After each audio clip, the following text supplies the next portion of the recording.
You are going to learn how to build this villager town hall. I built this as part of my Minecraft D&D storytelling world. It is the heart of a town with a library and a large map room. In the basement, there's a place for cartographers to rest. Around the outside are some roads and a staircase that leads to the north side of town. I started this build by centering the map house and choosing some arbitrary dimension. I ended up with 8 block tall pillars and a 10 by 15 rectangle. I figured it would be a good amount of room to fit a fairly large area map in the upstairs. I continued on setting the second floor outline at 4 blocks high. I wanted a floor that would really pop in the darker bottom floor and decided to go with stripped oak. I worked to center it and ended with a sort of pyramid pattern. I chose these cobblestone and mossy cobblestone blocks for the walls in order to add some texture, and I inlaid them from the actual pillars. This will allow me to add more detail on the outside. I carved out some walls and added some oval windows filled in with light gray glass panes. On the south wall, I added the entrance and played with some different wood and flowers to accent the door. I tentatively finished up with some roses and stripped oak logs. I moved inside and added a grand staircase surrounding the door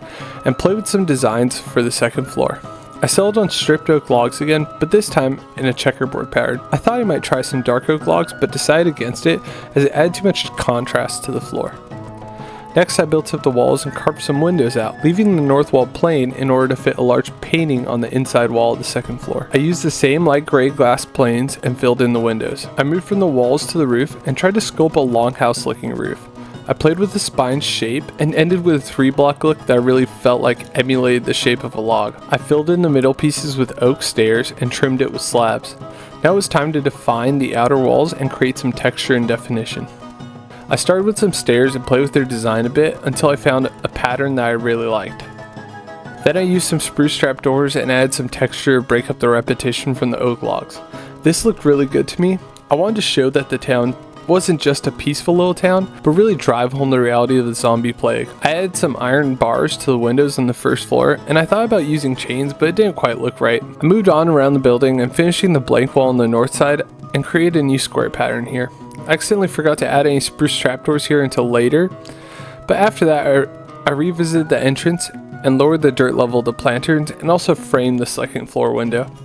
Moving to the first floor, I struggled to figure out exactly what a map house would have. I decided it made the most sense to have a library where they could keep their maps and also study and sell things to travelers. I added 2 desks with lecterns and used spruce trapdoors to make them look seamless. I struggled decorating for a bit trying to find the right look, but ended up with some candles and flowers and moved on. I used some barrels by the entrance to add some storage and decorated more with item frames. Finally, I added a carpet using some waterlogged slabs and some corals, and also added some banners to complete the look. I ended up going back and adding lanterns to the entrance, which brightened things up really well, and it ended up looking much better. Next, I moved to the map room. Finally, I struggled with a chandelier design, but decided to go with lanterns hidden inside a trapdoor box instead. This helped brighten the room and looked very nice and added a professional feel to the upstairs. Next, I put a painting on the north wall and added some decorations.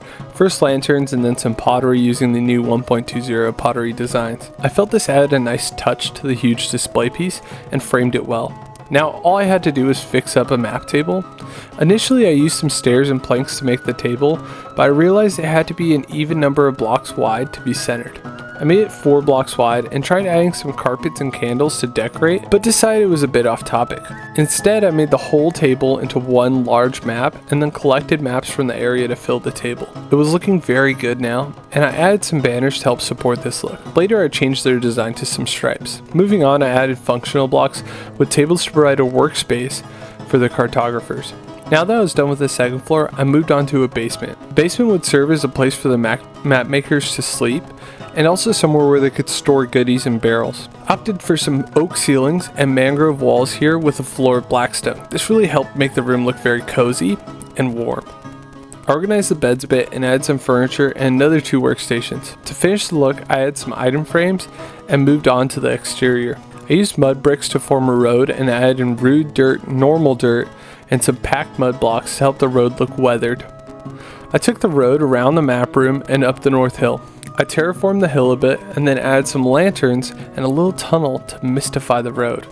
Tell me what I could have done better in the comments, and if you like this build and want to see more, go ahead and subscribe. Okay,